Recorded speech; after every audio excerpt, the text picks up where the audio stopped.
গজল নাউজুবিল্লাহ। আচ্ছা আপনারা বলুন, বড় পীরের মর্যাদা বেশি না আল্লাহ রসুলের মর্যাদা বেশি? কিয়ামতের সকাল পর্যন্ত আল্লাহ রসুলের থেকে দামি লোক পৃথিবীতে কেউ আসবে না।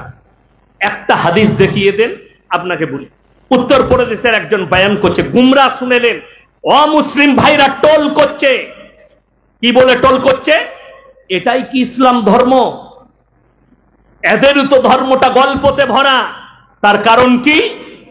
একজন বয়ান করছে, জিলাপি হুজুর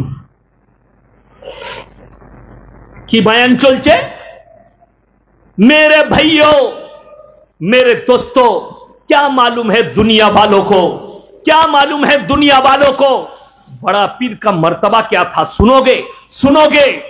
अरे जोर से कहो सुभान अल्लाह। সবাই বলছে সুবহান আল্লাহ। কি বলে? যে বলছে সেও জানে না। কি বললেন? ওই জন্য তো কিছুদিন আগে, 2 সপ্তাহ আগে, আমি সেই দিনের ডালখোলার কাছে ছিলাম। পুরুলিয়ায় একটা প্রোগ্রাম হচ্ছিল। একটা গজলওয়ালা আছে, গজল পড়ে, উগান্ডার মাল, কালো জংজং, আফ্রিকা থেকে এসে গুজরাটে থাকে, 70,000 টাকা বাজে। তাকে যদি জিজ্ঞেস করা হয় তুমনে क्या पढ़ा, তো ও নিজেও জানে না ও কি পড়ছে। মাইকের ইকো হাতে বাড়াচ্ছে,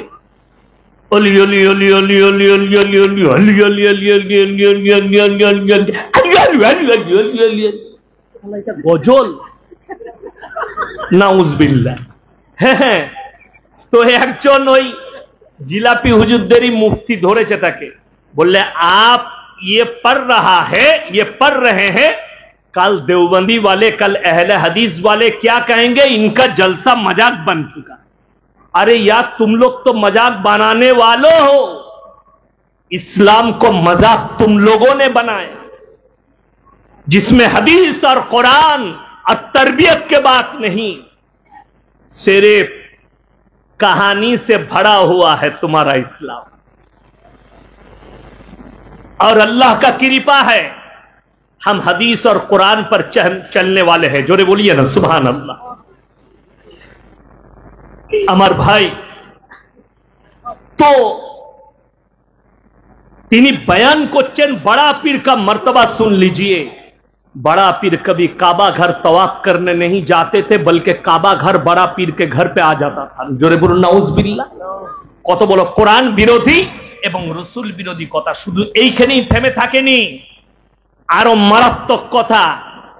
एक ऐसा दौर था, कोई अगर बगैर उजू का बड़ा पीर का नाम ले लेते थे वो मर जाता था। নাউজুবিল্লাহ। আচ্ছা, এখানে বেশিরভাগ লোকের আমার মনে হয় উজু নাই। ঠিক বললাম না ভুল বললাম? ইমানদারির সঙ্গে বলবেন, ঠিক না ভুল? আচ্ছা সবাই একবার বলুন তো সাল্লাল্লাহু আলাইহি সাল্লাম, একবার বলুন তো লা ইলাহা ইল্লাল্লাহ মুহাম্মাদুর রাসূলুল্লাহ। বলুন বলুন। আচ্ছা কে মরে গেল দেখুন তো ভেতরে? কেউ মরল বিনা উজুওয়ালা? অবাক লাগে। নবীজির মর্তবা বেশি, আল্লাহর রসুলের নাম বিনা উজুতে নিলে কেউ মরে না। আর যদি এটাও কেউ দেখাতে পারে কোন মৌলবি যে রসুলের যুগে বিনা উজুতে আল্লাহর নবীর নাম নিলে মানুষ মারা যেত, তাইলে আমি ইয়াসিন সমাজের বুকে জীবনে আর বক্তব্য দেব না। এটা আমার চ্যালেঞ্জ। এইটাই শেষ জলসা হবে। কাল থেকে বাড়ি ঢুকে গিয়ে মাদ্রাসার ক্লাস করবো আর ব্যবসা করবো। আমাকে দেখান একটা হাদিস যে বিনা উজুতে রসুলের নাম লিয়ার কারণে মানুষ মারা গেছে। নাউজুবিল্লাহ। বড় পীরের থেকে কত বেশি মর্তবা আল্লাহ রসুলের। গল্প আরো একটা শুনবেন, মৌলবিগুলো খেপে যাবে, আপনারা খেপে যাবেন। বলছেন আল্লাহ নবী যখন মেরাজের রাত্রিতে বোরাকে চাপলেন, নবীজি চাপতে পারছিলেন না। আলমে আরওয়া থেকে বড় পীর কানটা বাড়িয়ে দিলেন, কাঁধে পা রেখে চেপেছে। যা বুঝে করগা। বলছে আলমে আরওয়া থেকে। আচ্ছা এই কথাটাই নবীকে ছোট করা হলো না বড় করা হলো? নবীজি চাপতে পারেননি, কথাটাই রসুলকে ছোট করা হলো। অথচ এই ধরনের হাদিস আসেনি, এই ধরনের কোনো কথা আসেনি, গল্প এসছে। আর গল্পতি সমাজটাকে শেষ করে দিয়েছে। অবাক লাগে। জানেন, মুর্শিদাবাদের এক মুফতি সাহেব, আল্লাহ তেনাকে হিদায়াত প্রাপ্ত করুন, এই মালদা ডিস্ট্রিক্টে কোন জায়গায় কনফারেন্সে, সুন্নি কনফারেন্সে বক্তব্য দিচ্ছেন, যদি ওয়াহাবি দেওবন্দিরা মুরগি জবাই করে, গরু জবাই করে, সেই গরুর মাংস খাওয়া হারাম। এত বড় ফতোয়া। আমি বললাম আচ্ছা।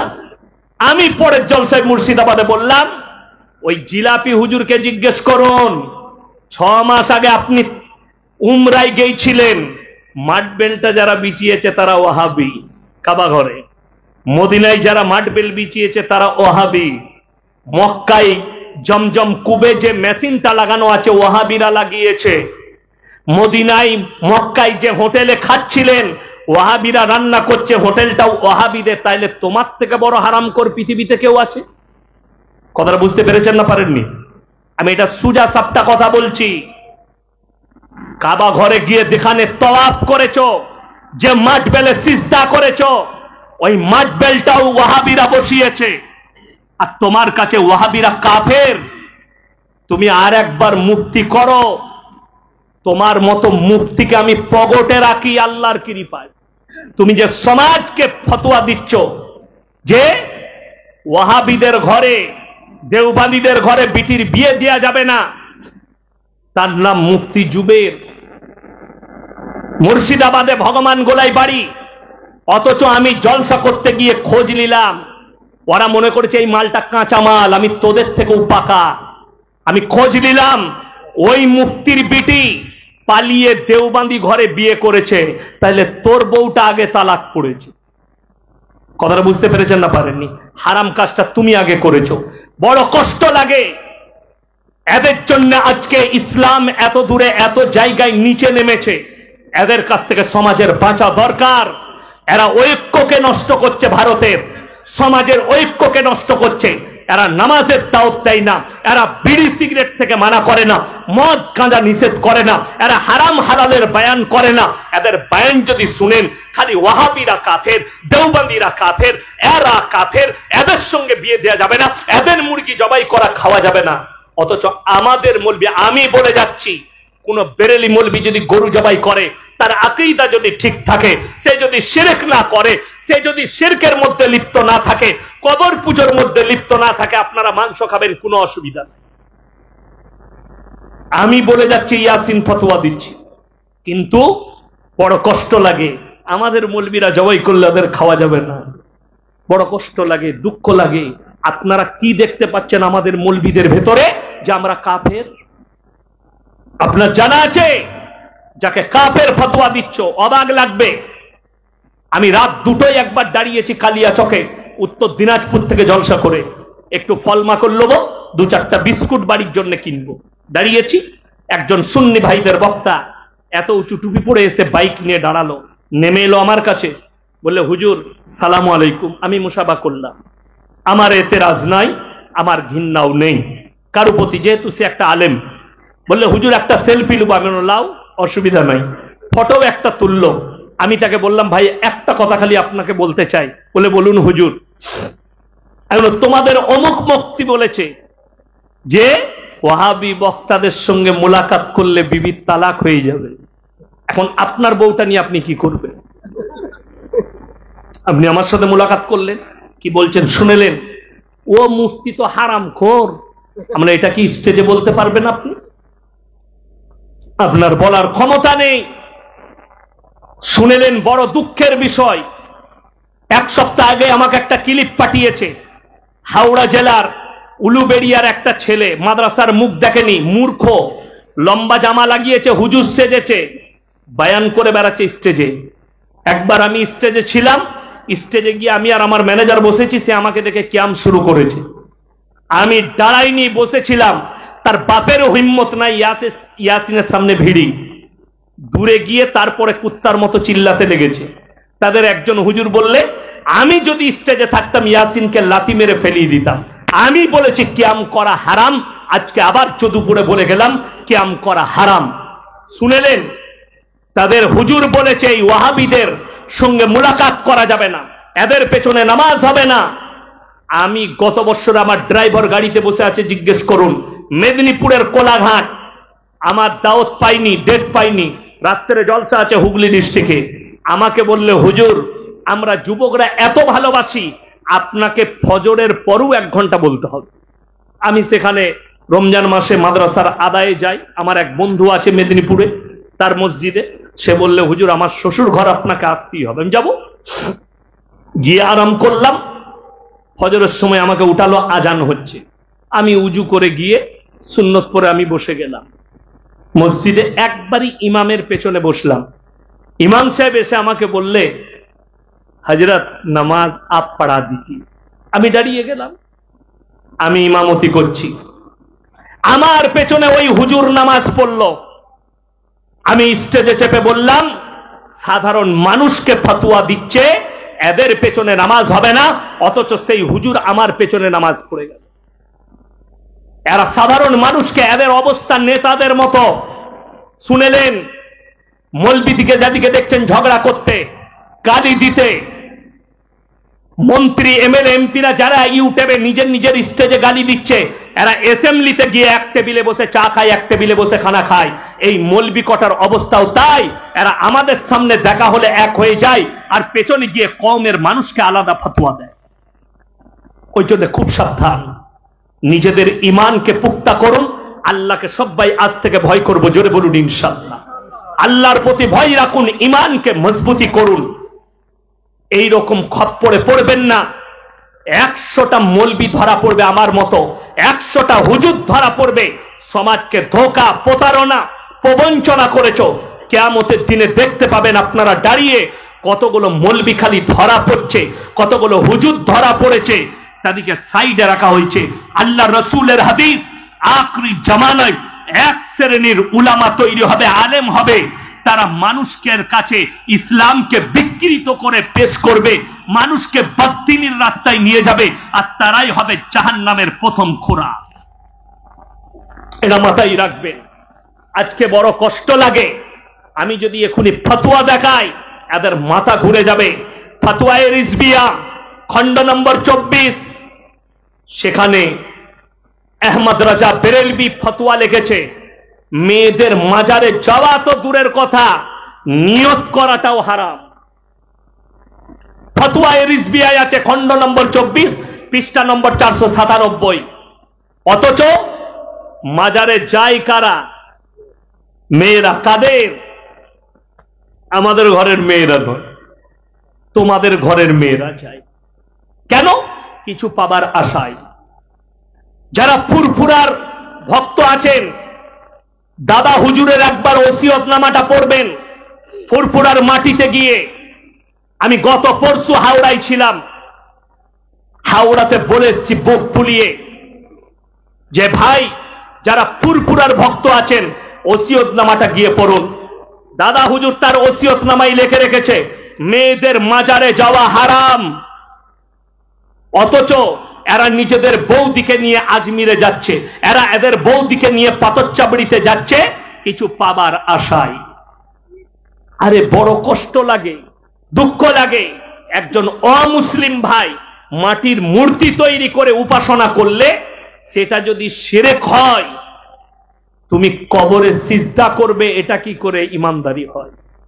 তুমি গাছের গোড়ায় ঘোড়া রেখে, আগরবাতি মোমবাতি দিয়ে মাটির ঘোড়া রেখে সিজদা করো, এটা কি করে ইসলাম হতে পারে? যদি এটা ইসলাম মনে হয়, তুমি কোরআনের অস্বীকারী। 17 পারা শেষ পৃষ্ঠা শেষ রুকুতে আছে, ইয়া আইয়ুহান নাসু যুরিবা মাসালুন ফাসতামিউ লাহু ইন্নাল্লাযীনা তাদউনা মিন দুনিল্লাহি লা ইয়াখলুকু দুবাবান ওয়ালা বিসতামাউ লাহু। হে আমার নবী, বলে দাও, তোমরা যাদের কাছে ভালো মন্দ চাইছো তাদেরকে জিজ্ঞেস করো, তারা একটা মাছি পর্যন্ত সৃষ্টি করতে পারে না। মাছি সৃষ্টি তো অনেক দূরের কথা, মাছি যদি তাদের কাছ থেকে কিছু ছিনিয়ে নিয়ে যায়, সেটা উদ্ধার করার মতো ক্ষমতা নেই। তারা হচ্ছে শক্তিহীন, আর আমি আল্লাহ হচ্ছি শক্তিশালী। জোরে বলুন সুবহানাল্লাহ। অথচ তুমি আল্লাহ ব্যতীত অপরের কাছে চাইছো। আমার আব্বার বয়স কত বললাম? 80 বছর। এখন যদি, খুব সূক্ষ্মভাবে বুঝাচ্ছি, আমার আব্বাজি যদি আমাকে বলে, বাবা ইয়াসিন, আমি যদি মরে যাই না, আমার কবরটাই দামোদর নদীর মধ্যেখানে দিবি। আমাদের ওখানে দামোদর নদীটা গেছে, এই মধ্যেখানে কবর দিবি। আপনার কি মনে হয় আমার যদি ব্রেন ঠিক থাকে ওই মধ্যেখানে কবর দেব পানির? কোন সুস্থ মস্তিষ্কের মানুষ এই কথাটা আমল করবে? আমাকে ভাবতে হবে আমার আব্বাজি ভুল বকছে কেন। কোরআনে আছে মানুষ বয়স হয়ে গেলে খেয়ে বলে খাই নাই, শুয়ে বলে সই নাই, বাচ্চা ছেলের মতো হয়ে যায়। এটা কোরআন, এটা প্রত্যেকটা মানুষের বৃদ্ধকালে আসবে, নারী পুরুষে। চলুন, অবাক লাগে কোন সুস্থ মস্তিষ্কের মানুষ পানির মধ্যেখানে তার বাপের কবর দিবে না। অবাক লাগে বোম্বেতে পানির মধ্যেখানে হাজী আলী বাবার কবর। কোন মূর্খর কোন পাগল দিলে? তার মানে ওইখানে হাজী আলী বাবার কবরই নাই, মাজারটা তৈরি করা হয়েছে বাজার চালাবার জন্য। ভারতে যদি 1 লাখ মাজার থাকে, 95,000 মাজারে মাল নেই, ফাঁকা। মক্কা থেকে এখানে হাজী সাহেব কে কে আছেন হাত তুলেন? হাজী সাহেব মাশাআল্লাহ একজন, আর 2 জন, যাই হোক 3 জন। আচ্ছা, ওই হাজী সাহেব একটু তাজা মনে হচ্ছে, মাশাআল্লাহ খুব সুন্দর লাগছে দেখতে। আল্লাহ আপনার হায়াতে বরকত দেখ, বলুন আমিন। ইমানদারির সঙ্গে বলুন, মক্কা থেকে মদিনা 470 কিলোমিটার রাস্তা। কটা মাজার দেখেছিলেন? একটাও দেখেননি। মাশাআল্লাহ, উনি একটাও মাজার দেখেননি, কোন হাজী সাহেবই মাজার দেখেননি। আর আমার বাড়ি থেকে আপনাদের এখানে 300 কিলোমিটার রাস্তা, 300,000-এর বেশি মাজার আছে। ঠিক বললাম না ভুল বললাম? ঠিক। বড় কষ্টটা কোথায় জানেন? আল্লাহ নবীর হাদিসে আছে, যতগুলো পাকা কবর আছে ভেঙে কুড়িয়ে দাও হে আমার সাহাবীরা। কবর পাকা করা যাবে না, কুড়িয়ে দাও।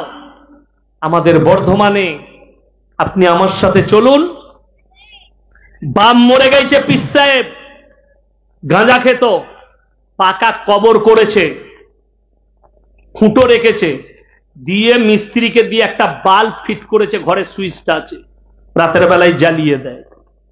আমি বললাম একটা দরজায় রাখতে পারতিস, তোর বাপ তো গাঁজা খেত, মাঝে মাঝে 1 পুড়িয়া করে দিতিস। বড় কষ্ট। আর আমাদের সমাজ শেষ হয়েছে ওই করে। আমি যখন ছোট ছেলে, আমার এলাকায় একটা তেঁতুল গাছ, আমার আব্বাজিও দেখেছেন ছোটবেলায়, বুড়ো তেঁতুল গাছ। মেয়েদের যখন কোনো ছেলে মেয়েদের বিয়ে শাদী হতো, তাদের বাড়ির বুড়ি মেয়েরা সর্বপ্রথম খাবারটা যখন হয়ে যেত, কেউ কি খেতে দিত না। বলে কেন? বললে আগে বুড়ো পীর সাহেব খাবে। সে আবার কে? হাঁড়ি থেকে প্লেটে করে তুলে খাবারটা গাছতলায় দিয়ে আসতো, তেঁতুল গাছের তলায়। কে খাবে গো?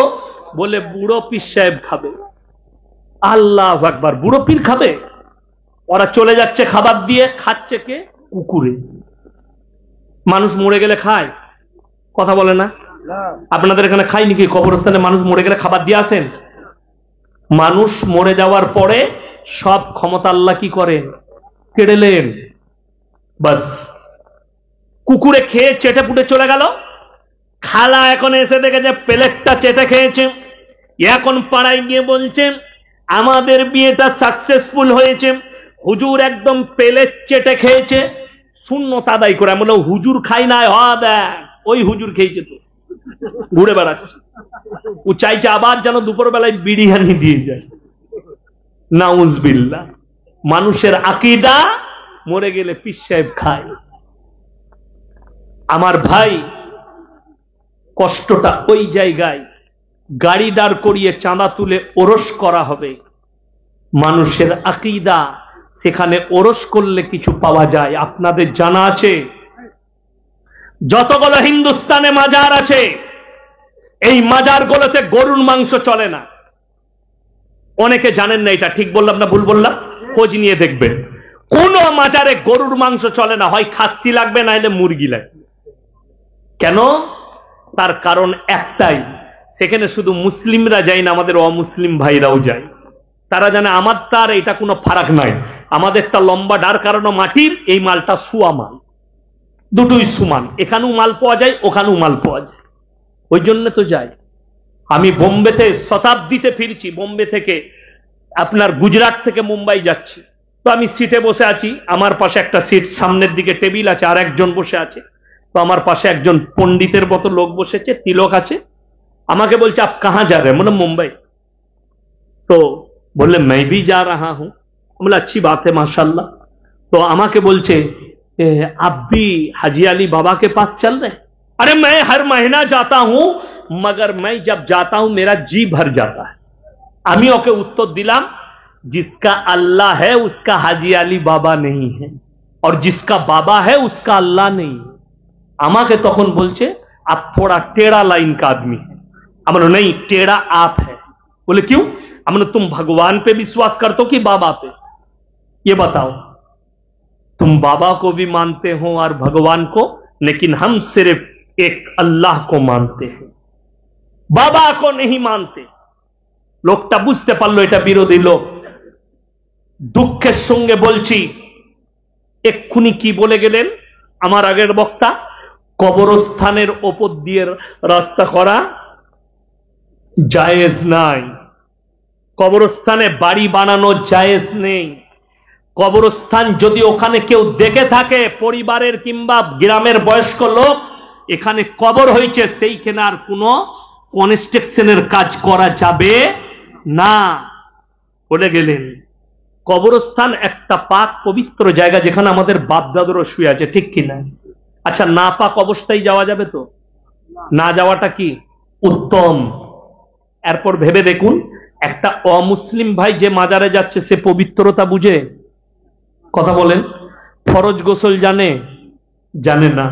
তাহলে আমার প্রশ্ন, সে যাচ্ছে কি করে? মুসলমানদের আকীদা বলে দিই। আমাদের ওখানে এক জায়গায় মেলা হচ্ছে, বিরাট বড় মেলা। মেলাতে 5 দিন হবে, একদিন বুগি বুগি ড্যান্স, একদিন ড্যান্স হাঙ্গামা, একদিন আপনার কি নাচ বললে, ব্রেক ড্যান্স না কি ড্যান্স, মেয়েরা ন্যাংটো হয়ে নাচবে, আর একদিন হবে লোটো গান, আর একদিন কাওয়ালি।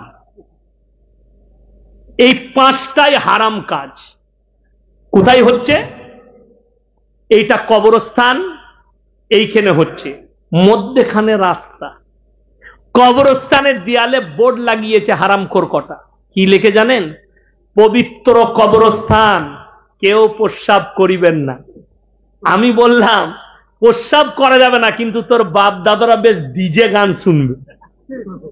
কথাটা বুঝতে পারেননি? নাউজুবিল্লাহ।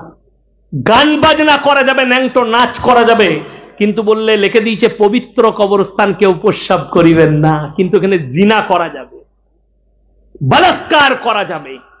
এই হচ্ছে মুসলমানের আকীদা। আল্লাহর কসম, বেঈমানরা জাল ছুঁড়েছে, আপনি জালের ভেতরে ঢুকে গেছেন। আমার আগের বক্তাই বলছিলেন, আজকে আমাদের সমাজের পরিস্থিতি কি? আখরি জামানায় নবীজির আগের যুগের যে বর্বরতার যুগের পাপগুলো ছিল, ওগুলো মডেলিং হয়ে ফিরে আসবে। আজকে মডেলিং হয়ে ফিরে আসছে। নগ্নতা একটা জায়গা পাচ্ছে। আজকে যে মেয়েরা যত ছোট পোশাক পরবে, সেই মেয়েটাই তত ভাইরাল। কলকাতায়, হাওড়াতে আমি সেদিনে বলে এসেছি, দেখবেন মোবাইলে দিচ্ছে একটা ছোট প্যান্ট পরা, কোথাকার মেয়ে জানি না, ছোট জামা ছোট প্যান্ট পরে চা বিক্রি করছে। যত ভিড় ওর কাছে, চা যতই খারাপ হোক, ভিড় কিন্তু ওর কাছে কার? খালি যুবকদের। দিদি চা দে, ভালো করে বানাবেন, মানে একটু দেরি করবেন, আপনাকে দেখতে ভালো লাগছে, কত মজা। চা 10 টাকা করে কাপ দিয়ে ছিট মারতে পারছে না, শরীরে চা বিক্রি হচ্ছে। কি বুঝলেন? ডিজাইনে মাল বিক্রি হয়, আপনারা হয়তো জানেন না। এই দেখবেন কদিন থেকে খুব ভাইরাল চলছে, কি হাওড়া শিয়ালদা স্টেশনের কাছে একটা ছেলে, রাজুদা, এক প্লেটে 3টে পরোটা, আনলিমিটেড তরকারি, একটা সিদ্ধ ডিম, এক টুকরো পেঁয়াজ, একটা কাঁচা লঙ্কা, 30 টাকা, যাতে হয় না ট্রেনের টিকিট। ভাইরা লোকরা লাইন দিয়ে খাচ্ছে। তোবা তোবা। যে যত ডিজাইন করবে, আপনি যদি কলকাতায় কাদা বিক্রি করেন চকলেট বলে, আর যদি ছিঁড়া আন্ডার প্যান্ট পরে থাকেন, লোকরা সব আপনার কাছে লাইন দিবে। এটা হচ্ছে পশ্চিম বাংলা। কি বুঝলেন? ছিঁড়া আন্ডার প্যান্ট পরে চা বিক্রি করুন, 5 টাকা চাটা 20 টাকায় বিক্রি হবে, খালি দাঁড় করিয়ে দেন। আর এখন ব্যবসা সব থেকে ভালো কিসে চলবে জানেন? খালি বউকে বস করিয়ে দিয়া, চুলের ডিজাইনার ঠোঁট পালিশ, দাদা কি নিবেন?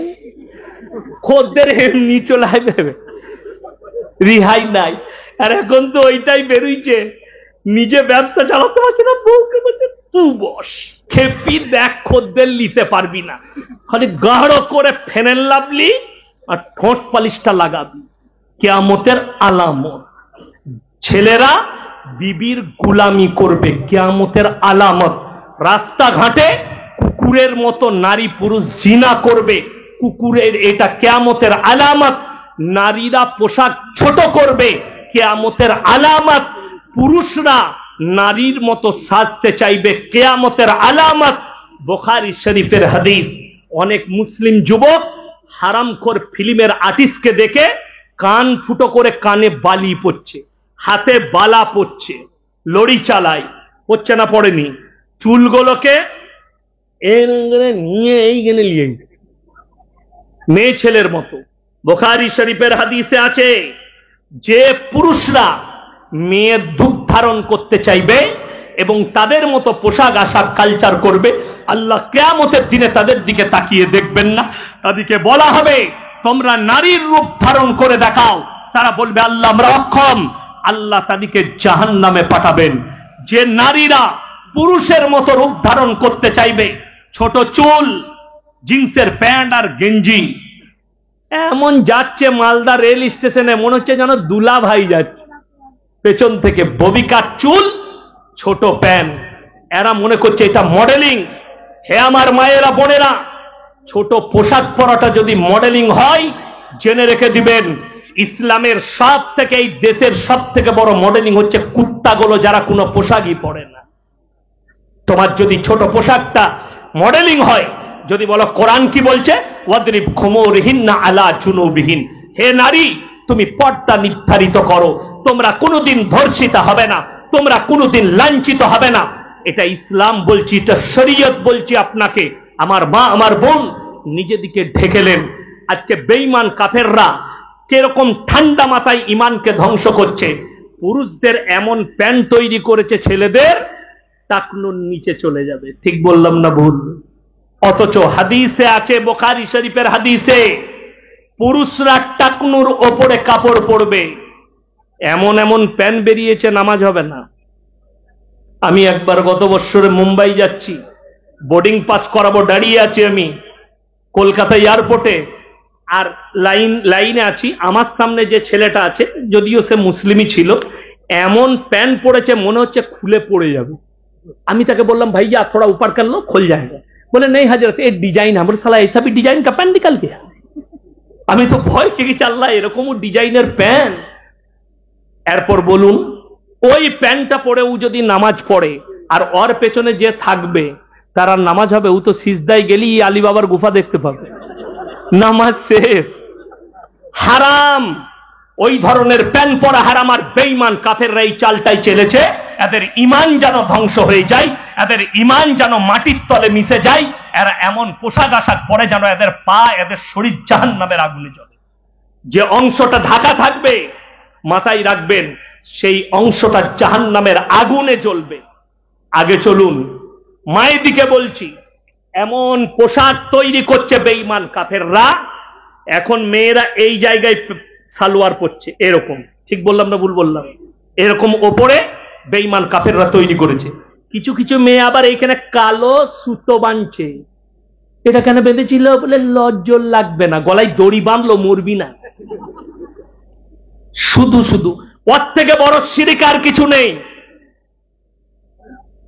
কথা বলুন, দড়ি বেঁধে মানুষের নজর হাঁটে, বড় কষ্ট লাগে। নাউজুবিল্লাহ। এই ধরনের কথা বলা, এই ধরনের ব্যবহার করা, শুনে নাও, ওই মেয়েটা যারা পায়ের অঙ্গ বার করবে মেয়েদের জন্য বুখারী শরীফের হাদিসে এসছে টাকনুন নিচে পর্যন্ত কাপড় পরবে, তাদের পায়ের অংশ যেন দেখা না যায়।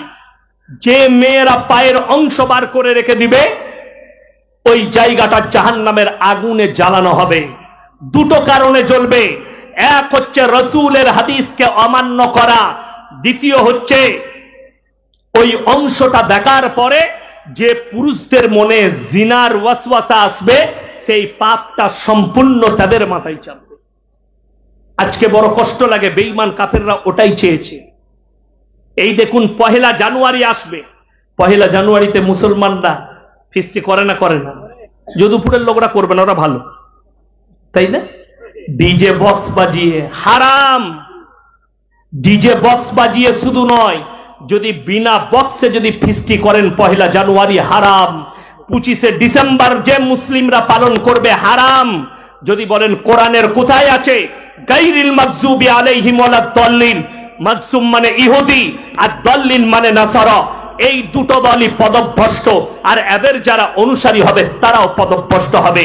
25শে ডিসেম্বর খ্রিস্টান ইহুদিদের, পহেলা জানুয়ারি ইহুদিদের, এই দুটোই দলই পদভ্রষ্ট, আর তোমরা এদের অনুসারী হয়েছ, তোমরাও কিয়ামতের দিনে পদভ্রষ্ট হবে। যদিও তোমার বাপ নামাজি হয়, যদিও তোমার মা নামাজি হয়, তুমি এই বাতিলের সঙ্গে যোগদান করার জন্য তোমাকে পদভ্রষ্ট করা হবে কিয়ামতের দিনে।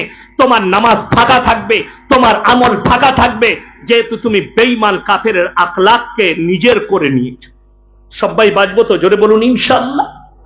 ভেবে দেখুন তারা ঠান্ডা মাথায় কিভাবে আপনার আমার সন্তানকে জিনা করাচ্ছে আপনি অনুভব করতে পারবেন না। আজকে যে আমি বলে দিই শুনেলেন, কিয়ামতের পূর্বে আমাদের সমাজে হারাম আওলাদে ভরে যাবে। মেয়েদের জন্য পর্দা করা ফরজ না ফরজ নয়? ফরজ। আমাদের সমাজে সব থেকে কম বেতন কার? মৌলী সাহেবদের। আপনি একটা জিনিস ভেবে দেখুন, আপনাদের গ্রামের মৌলী সাহেব, আমার মাদ্রাসায় 11,000 টাকা বেতন, আপনার কত? 8,000। কত ভাই? 11-12, মানে আমার লাইনই। ভেবে দেখুন, ইনি তাহলে নিশ্চয়ই মনে হয় লটারির টিকিট কাটে। কথা বলে না এরা? আমিও কাটি মনে হয়। নাউজুবিল্লাহ। লটারি যদি হালাল হতো আমরা মৌলবীরা আগে কাটতাম তো। যেমন আমি কালকে বলেছি, ভাই যুবক ছেলেরা, তোমরা যারা আমাদের কাছে মৌলবীদের হুজুরদের কাছে যাও, আমি একটা মেয়েকে প্রেম করতাম, তাকে তাবিজ করে এনে দাও। তোমার বুদ্ধি নেই? তাবিজে যদি মেয়ে পাওয়া যেত আমরা মৌলবীরা কেউ গরিব হতাম? কথা বলে না? তাবিজে মেয়ে পাওয়া গেলে আমরা মৌলবীরা গরিব হতাম? আমরা খালি খোঁজ করতাম বাপের একটা বিটি কার আছে দেখ, আর গাদা টাকা, মার তাবিজ আর টেনে, ইমামতি লাগবে না। আমরা মৌলবীরা বুকা নাকি? খেপা পেয়েছেন? পাগল যারা তাবিজ নিতে যায় তারা বুকা। এখন তো অনেক মাল বেরিয়েছে, বলছে কারো বউ পারি গেলে 72 ঘন্টায় এনে দেয়। খোঁজ নিয়ে আমি বলেছি একটা জলসায়, যদি লোকের বউ নিয়ে পালানো জায়েজ হতো তা আমি আগে ওই হারামখোরের বউকে নিয়ে পালাতাম। তুই কি করে 72 ঘন্টা নিয়ে আসিস সেটা দেখব। নাউজুবিল্লাহ। এদের থেকে সাবধানে থাকবেন, এই প্রতারকদের কাছ থেকে দূরে থাকবেন। হে আমার যুবক, তোমার তকদিরে যে মেয়েটা আছে সেটা কেউ কাটতে পারবে না, আর তোমার তকদিরে যেটা নাই গোটা পৃথিবীর মৌলবি এক কাছে হয়ে আমল করলেও তোমার তকদিরে আনতে পারবে না, যদি আমার আল্লাহ না লিখে থাকে। পারবে? পারবে না। অথচ তোমার পয়সাটা শুধু শুধু তাবিজে যাচ্ছে, ফালতু যাচ্ছে। আর অনেক মৌলবি বেরিয়েছে, ওই 7,001 টাকা লাগবে। কি বুঝলেন? কি কি লাগবে? একটা হরিণের লাবি। হরিণের লাবি কোথায় পাওয়া যাবে? গোটা মালদা টাউনে খুঁজে পাই নাই। কে আনবে? হুজুর। হরিণের লাবি পাবি কোথায়? ও এখন ছাগলের লাবি নিয়ে কুস্তরি মাখিয়ে হারাম করকে দিয়ে দিয়েছে। এই তো ধান্দা চলছে। আমাদের ওইখানে একজনের ডাব গাছে শিকড় ভরে দেয়, দিয়ে বলে এটা কি গো? স্বপনে পেয়েছি। সালা স্বপনে, আর ভেঙে দেখছি ডাব গাছে শিকড় হারাম করে ভরেছে। লোকরা বিশ্বাসে লিখছে আর মনে করছে কাজ হচ্ছে। নাউজুবিল্লাহ। আল্লাহ হেফাজত করুক আমার সমাজকে বেঈমান কাফেররা ঠান্ডা মাথায় আপনাকে জিনা করাচ্ছে, এমন ভাবে জিনা করছে আপনি অনুভব করতে পারবেন না। আমাদের যারা স্কুল কলেজের ছাত্র আছে তারা মৌলবি বিরোধী হয়ে যাচ্ছে, কোরআন বিরোধী, রসুল বিরোধী, দাড়ি টুপির বিপক্ষে চলে যাচ্ছে। তার কারণ বেঈমান কাফেররা ঠান্ডা মাথায় এদের দ্বারা ব্যভিচার করাচ্ছে। নাম্বার 1, 14 ফেব্রুয়ারি ভ্যালেন্টাইন ডে, নাম দিয়েছে ভ্যালেন্টাইন ডে, কাজ হচ্ছে জিনা করা। নাম দিয়েছে রোজ ডে, কাজ হচ্ছে জিনা করা। তারা নাম দিয়েছে কিস ডে, কাজ হচ্ছে জিনা করা। তারা নাম দিয়েছে চকলেট ডে, কাজ হচ্ছে জিনা করা। এগুলো ইহুদি নাসারের একটা চাল, এই মুসলিমরা যেন ঈমান হারা হয়, ঠান্ডা মাথায় এদিকে জিনায় লিপ্ত করে না। আমাদের যুবক যুবতীরা জিনা করছে। যেমন এখন অনেক যুবক, আমাদের অনেক ছেলে আছে, ইয়ং ছেলে, তারা আমাদের মতো মৌলবীকে ভালোবাসে না। কেন? এরা জিনার বিপক্ষে, এরা প্রেমের বিপক্ষে। এরা ভালোবাসে কাকে? বাংলাদেশের এক হারামখোর আছে আবরারুল হক আসিফ, সে প্রেমের প্রমোট করে। সে বলছে তোমার যদি কোনো মেয়েকে পছন্দ হয় তাকে প্রপোজ করে দাও।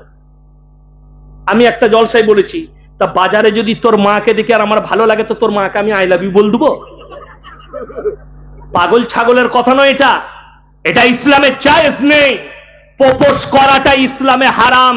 যুবক শুনে যাও, কোন মহিলাকে যদি তোমার মেয়েকে পছন্দ হয় তার বাড়িতে তুমি শরীয়ত সম্মত প্রস্তাব পাঠাবে বিবাহের।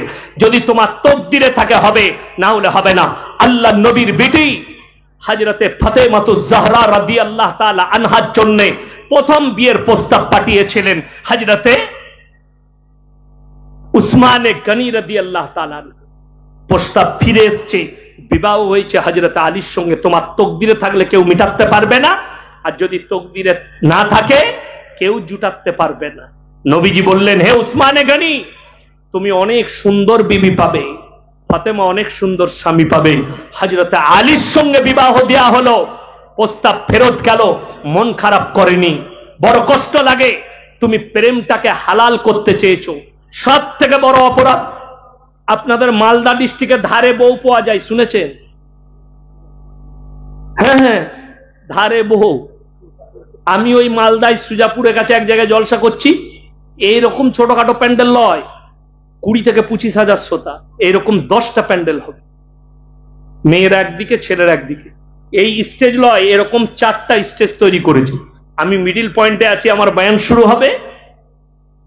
দুদিকে দু জায়গায় 2টো করে 4টা মেয়ে বসে আছে, ছেলে, তাদের বিয়ে হবে। মেয়ে নয়, ছেলে বিয়ে হবে। বিয়ে কি?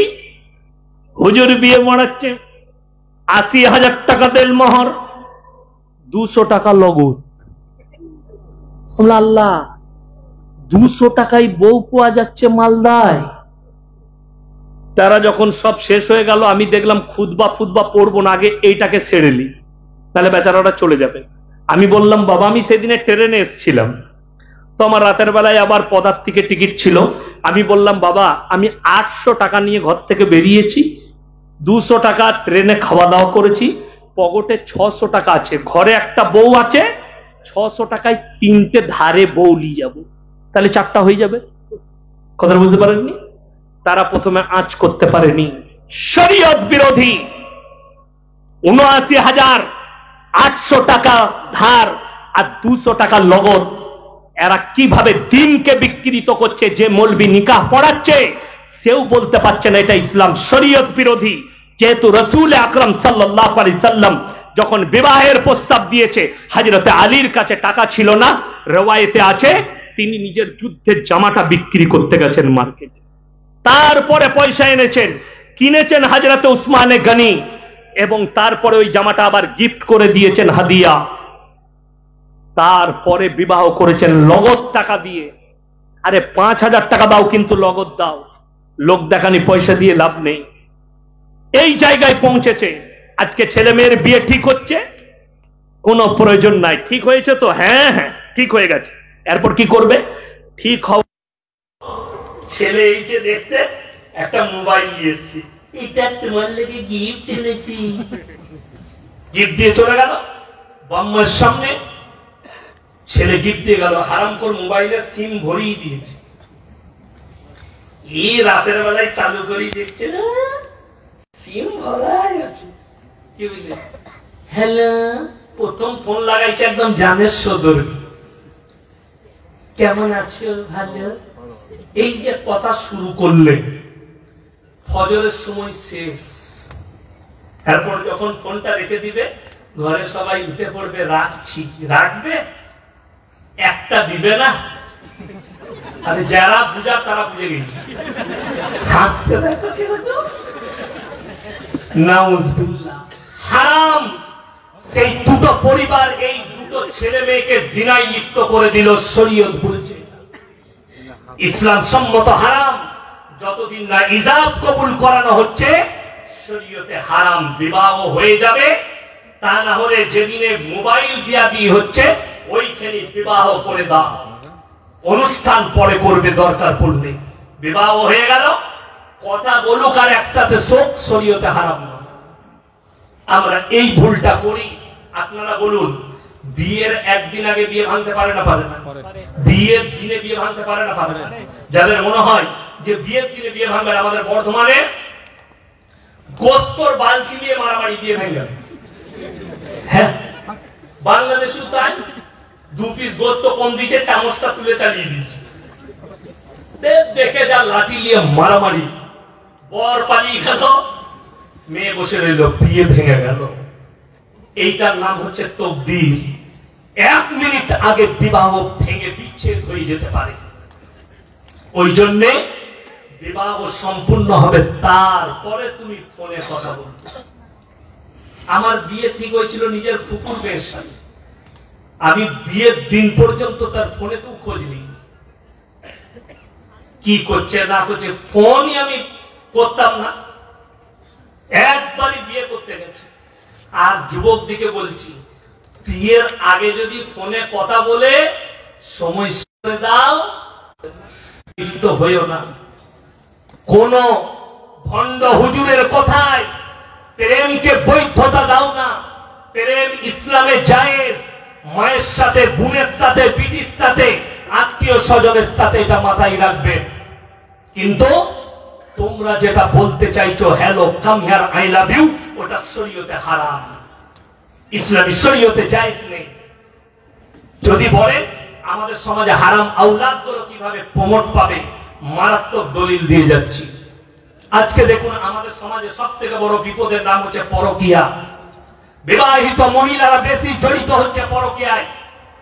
স্বামী ছেড়ে অপরের সঙ্গে সম্পর্কে জড়িয়ে পড়ছে, তার মারাত্মক কারণ হচ্ছে মোবাইল। মোবাইল এবং নগ্নতা। অনেক যুবক পরকীয়ায় জড়াচ্ছে, তার কারণ হচ্ছে মোবাইল। যদি বলেন কেমন করে, এখন সব থেকে বাজার বেশি কাদের? যে মেয়েরা ফেসবুকে যত ভালো ছবি ছাড়বে, তার বাজার তত বেশি। কথা বুঝতে পারেননি? শাহরুখ খানের বয়স কত? 60 বছর। কত বললাম? 59 থেকে 60। আচ্ছা, 59 বছর যে লোকটার বয়স, সে তো ইয়ং একদম নাকি না বুড়ো? বুড়ো। 60 বছরের একটা বুড়ো, সে যখন ফিল্ম করছে, তাকে ফিল্মে দেখানো হচ্ছে একটা 24-25 বছর যুবকের মতো। ঠিক বললাম না ভুল বললাম? সেটার কারণ কি? সেটা হচ্ছে মেকআপ। কি বললাম? মেকআপ। তুমি যে নায়িকাটাকে দেখছো, সেই নায়িকার অরিজিনাল চেহারা দেখলে তোমার ঘৃণা লাগবে, বিশ্বাস করো। আপনারা ইংল্যান্ডের মেয়েদিকে দেখেছেন তো, কত সুন্দরী দেখেছেন? দেখেন, মোবাইলে দেখেছেন। আমি বোম্বে এয়ারপোর্টে দাঁড়িয়েছিলাম, তো বসেছিলাম আমি, তো পাশের সিটে একটা ইংরেজদের মেয়ে বসেছিল। বিশ্বাস করুন, তার স্কিন দেখে আমার গা ঘিন ঘিন করছিল। কিন্তু তাকে যখন মোবাইলে তার ছবি দেখবেন, মনে হবে মারাত্মক। সেটার নাম মেকআপ। যে বোকা মূর্খ ছেলেরা নায়িকার ছবি দেখে মনে হচ্ছে আমার বিবিটা সুন্দরী নয়, ওরে মূর্খ, তোর বউটাকে একবার মালদার পার্লারে নিয়ে যা, মেকআপ করে নিয়ে আয়, ওই নায়িকার থেকেও সুন্দর লাগবে তোর বউ। কিন্তু আমাদের মায়েদেরও দোষ আছে। এবং মেয়েরা বলবে, আল্লাহ আমরা কি দোষ করলাম? সব থেকে বড় অপরাধ তোমাদের। মায়েদের কি দোষ? আল্লাহ রাসূল সাল্লাল্লাহু আলাইহি সাল্লাম বলেছেন মেয়েরা সাজসজ্জা করবে, কিন্তু কার কাছে? স্বামীর কাছে। আমার মায়েরা স্বামীর কাছে সাজে না। মালদা টাউন যাবে, 3 বার ফেয়ার লাভলি, 4 বার ঠোঁট পালিশ, আর ড্রেসিং টেবিলের সামনে 3 বার খালি কুঁচা করবে, পিন গাববে, আর এরকম করে দেখবে কেন লাগছে, চুলটাকে নিয়ে আবার এরকম করে ফেলাবে, এরকম লাগছে। দিয়ে মালদা টাউনে হাঁটতে পড়ে যাবে হিমা মালুম। আর যখন রাতের বেলায় স্বামী আসছে মালদা থেকে কাজ করে, বাজার থেকে আসছে, চাকরি থেকে আসছে, ঘরে ঢুকে, ঘরে যখন এসছে, কই গো 1 গ্লাস পানি দাও তো, ঠিক মনে হচ্ছে খেপি নিয়ে বই একদম এসে পাশে বসলে এলাম পানি খা, তুই সর যা। এই তখন দেখলে আমার স্বামী তো আমাকে ভালোবাসে না, এই তখন হুজুর খুঁজে বেড়াচ্ছে, কোন হুজুরের তাবিজে আমাকে স্বামী ভালোবাসে।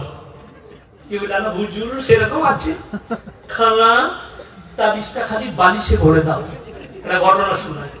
একজন সবজি বিক্রি করতে চাই বর্ধমানে, প্রত্যেক দিন টাউনে সবজি বিক্রি করতে গেছে, আর সবজি বিক্রি করতে গিয়ে দেখছে আলু 5 টাকা কিলো, পালং শাক 3 টাকা, পুঁই শাক 2 টাকা, কচু 15 টাকা, পটল 5 টাকা। বাজার একদম খারাপ, বিক্রি বাটা বেশ ভালো, লাভ হয় নাই, ঘরে এইছে। খালা তখন বলছে কই গো আমাকে 100 টাকা দাও। চুপ কর, জলে দিলি চুরা, মানে মিজাজ খারাপ, বিক্রি বাটা হয় নাই। ই তখন খালা মনে মনে ভাবছে আমার উপরে চটে গেছে, হুজুরের কাছে হাজির।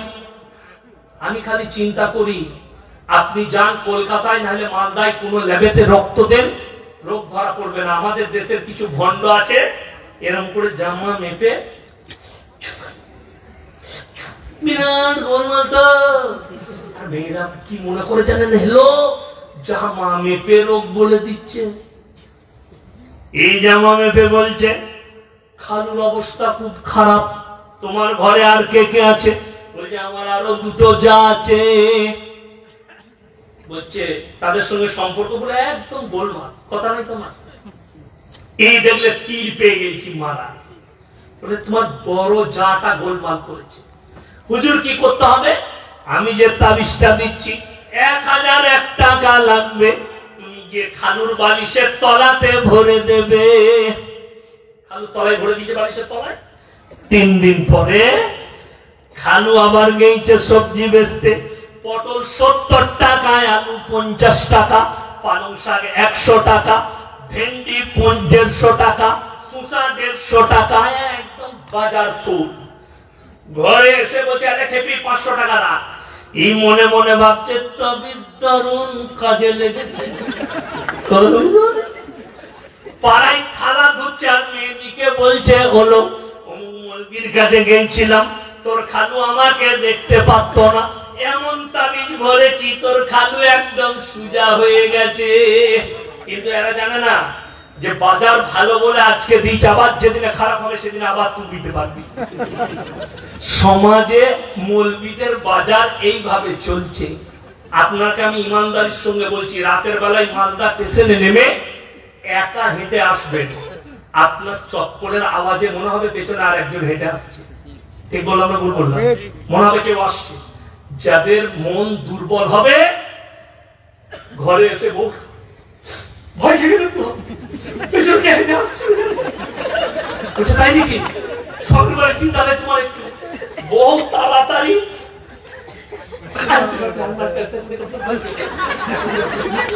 খেলা খেলা খেলা খেয়েছে, একটু ভয় কেটেছে। সকালবেলায় উঠে হুজুরের কাছে হাজির। হুজুর এখন বলছে কি বাপ, পেছনে হেঁটে আসছিল, বলছে তোমাকে জেনে 6টা মেরেছে। হ্যাঁ, জেনের গায়ে আয়না আছে যে 6টা মারবে? 6টা কিসে মারে? আয়নাতে মারে না? মারে না। বলছে জেনের 6টা লেগেছে। একটা তুমি বালিশে ভরবে, 2 কানে তেল লাগাবে, ওইখানে একটা দিবি, 2টো পুরবি, 2টো ঘরে গুঁজবি, তাবিজ হয়ে গেল। এরপর কত লাগবে?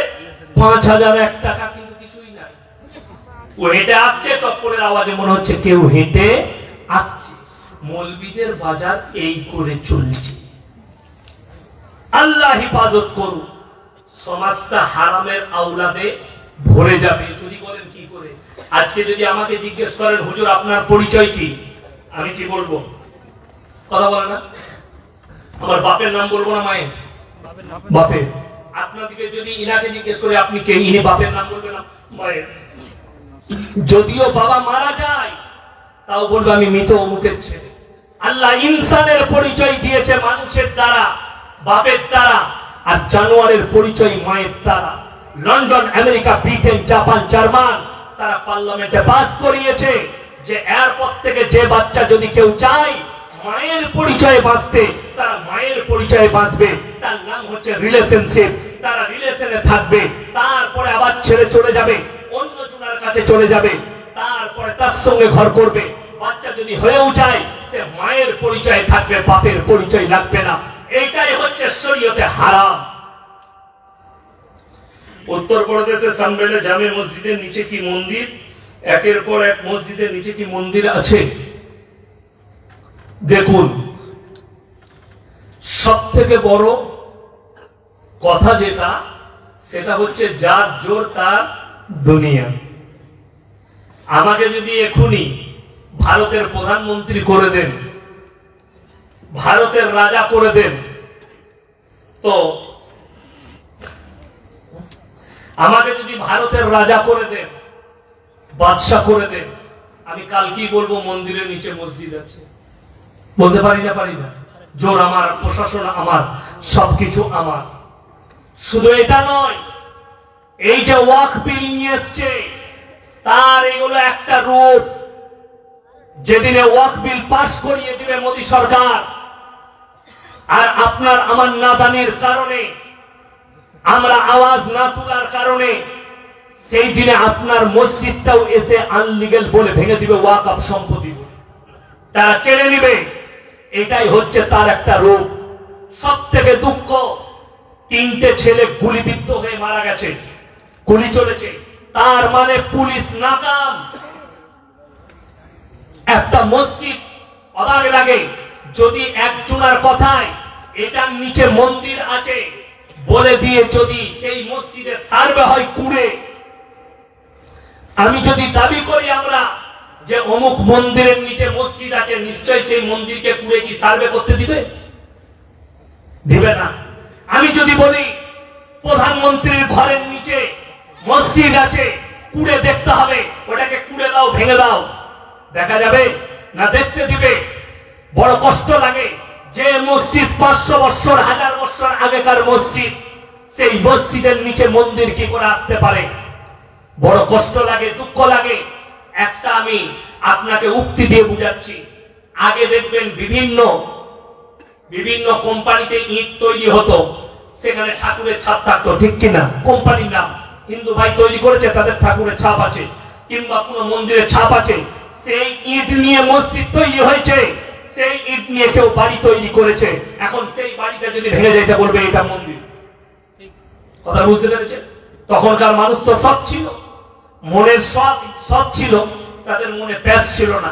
এই ভারতের সব থেকে বড় দাঙ্গা লাগানোকারী, যারা দাঙ্গা উস্কাচ্ছে, তারা হচ্ছে এক শ্রেণীর ইলেকট্রিক মিডিয়া। তারাই দাঙ্গা লাগাচ্ছে। এই যারা যে অ্যাঙ্কার গুলো হিন্দু আর মুসলিমকে বশ করে দিয়ে যারা হিন্দু আর মুসলিম করছে, তোমাদের ধর্মটা কি, এদের ধর্মটা কি, এরাই সব থেকে বড় দাঙ্গাকারী। আমি মুসলমানকে অনুরোধ করব, এবিপি আনন্দ, নিউজ 18 বাংলা, আজ তাক, যতগুলো এরকম চ্যানেল আছে, এনডিটি টিভি, যতগুলো ইসলাম বিরোধী টিভি আছে, এদের মুখে পেশাব করুন। এগুলোকে খুলবেন না, এদিকে সাবস্ক্রাইব করবেন না, এদের মুখে জুতো মারুন। এরাই সব থেকে বড় ইসলামের দুশ্মন। এদের থেকে বড় দুশ্মন কেউ নেই। আর যারা চাইছে এই মসজিদ গুলো ভেঙে দিয়ে ভারত থেকে ইসলামকে মিটাবো, আল্লাহর কসম করে বলছি, তোমাদের নাজায়েজ বাপ 200 বছর রাজত্ব করেছে, 56,000 আলেমকে ঝুলিয়েছে ফাঁসির মঞ্চে, তারা ইসলামকে মিটাতে পারেনি। তোমাদের স্বপ্নটা স্বপ্নই থাকবে ইনশাআল্লাহ। তোমাদের স্বপ্ন স্বপ্নই থাকবে। ফিরাউন এসছিল, फिराउन आया था मूसा को मिटाने, खुद मिट गए। नमरूद आया था इब्राहिम को जलाने, खुद खत्म हो गए। और तुम कहां से आ गए इस्लाम को मिटाने वाले। बड़ो कष्ट लगे देखेছেন भारतेर कुत्ता मीडिया गुलो चुप हो गए। आप भोगो जितना भोगना है। इजराइल ने खुद से युद्ध विराम कर दिया कि मैं यमन के साथ अब युद्ध नहीं करूंगा, युद्ध ईरान के साथ युद्ध नहीं करूंगा, ये विराम कर रहा हूं डर से, क्योंकि उसको पता है उसका बाप ईरान खड़ा हो चुका है, सऊदी अरब भी रेडी हो चुका है, एर्दोगान भी रेडी हो चुका है। अब मेरा खैर नहीं, मेरा बाप अमेरिका भी मेरे को नहीं बचा सकता, क्योंकि पीछे और एक सुपर पावर खड़ा है जिसका नाम है रशिया। उसको पता चल चुका है कि एक बाप पीछे खड़ा हो चुका है, अब मेरा कोई खैर नहीं। तो जब बाप खड़ा हो गया तो बेटा अपने आप बिल में घुस गया, खत्म कर दिया। इंशाअल्लाह আল্লাহ রাসূলের হাদিস জেনে রেখে দিবেন, কিয়ামতের পূর্বে ইসলামের ঝান্ডা উড়বে আল আকসায়। আমার আগের বক্তা বলছিলেন ইমাম মেহেদীর কথা। ইমাম মেহেদী আত্মপ্রকাশ পাবে, তার সঙ্গে একটা যুদ্ধ হবে। কার?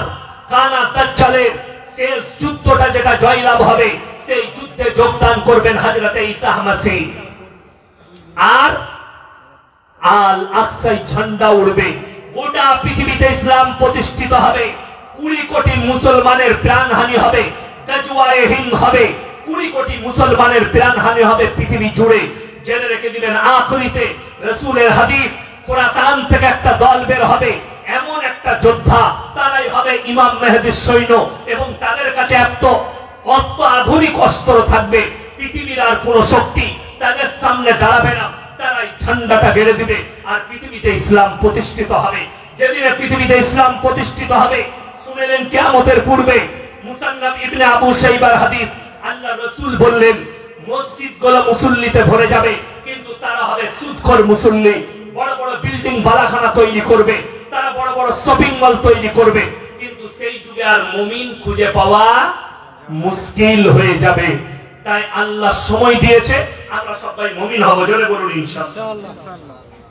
আসসালামু আলাইকুম। মৃত্যুর 4 দিনে চাহরম করা যাবে কিনা শুনেলেন? মৃত্যুর 4 দিনে 7 দিনে চাহরম করা, 40-এ করা হাদিস কোরআন বিরোধী কাজ। কেউ যদি কোন মৌলবি কোরআন থেকে আল্লাহ নবীর 4 জন খলিফা হযরতে উমর ফারুক রাদিয়াল্লাহু তাআলা আনহু, হযরতে আবু বকর সিদ্দিক রাদিয়াল্লাহু তাআলা আনহু, হযরতে আলী রাদিয়াল্লাহু তাআলা আনহু, হযরতে উসমান গনি রাদিয়াল্লাহু তাআলা আনহু, এই 4 জন খলিফা তিনাদের যুগে যতগুলো সাহাবী মারা গেছে, কেউ যদি একটা প্রমাণ করাতে পারে তাদের চাহরম হয়েছে, তাদের 40-এ হয়েছে, তাদের 40-এ মিলাদ হয়েছে, আমি আর জীবনে সমাজের বুকে বক্তব্য দেব না। শুধু তাই নয়, আপনাকে আমি আরো আগে নিয়ে যাচ্ছি, আপনি বুঝতে পারবেন। শুধু তিনারা নয়, 4 জন ইমাম, ইমাম আবু হানিফা রাহিমাহুল্লাহ, ইমাম শাফি, ইমাম মালিক, ইমাম হাম্বল, এই 4 জনের জীবন দশায় কেউ যদি 4 দিনে দেখিয়ে দিতে পারে তিনাদের জীবন দশায় মুসলমান ছিল না ছিল? কথা বলেন, মুসলমান নিশ্চয়ই মারা গেছেন। একটা যদি কেউ প্রমাণ দিতে পারে যে ইমাম আবু হানিফা রাহিমাহুল্লাহ অমুক মুসলমান ব্যক্তির চাহরম পালন করেছেন, 40-এ পালন করেছেন, এইগুলো করে এর থেকে বড় কাঁচা বেদাত আর কিছু নেই। যদি বলেন মানুষ মরে গেলে সব থেকে মারাত্মক কাজ হচ্ছে 1 নম্বর, তোমরা বাপের মায়ের কবর জিয়ারত করবে, সকলে জোরে বলুন ইনশাআল্লাহ। দ্বিতীয় নম্বর, যদি বাপ মাকে নগদ কিছু নেকি পাঠাতে চাও, পাঠানো যায়, সেটা হচ্ছে দান। আল্লাহর রাস্তায় সাদকায়ে জারিয়া বাপ মায়ের জন্য দান করা। তুমি মসজিদে দান করলে কারেন্টের মতো আল্লাহর কাছে, তোমার বাপের কাছে নেকি পৌঁছে যাবে। আল্লাহ, আমি মাদ্রাসায় 50,000 দিলাম, মসজিদে 50,000 দিলাম, তুমি আমার আল্লাহর কবরের আযাবকে, আমার আব্বার কবরের আযাবকে বন্ধ করে দাও। কারেন্টের মতো সঙ্গে সঙ্গে কবরের আযাব বন্ধ হয়ে যাবে।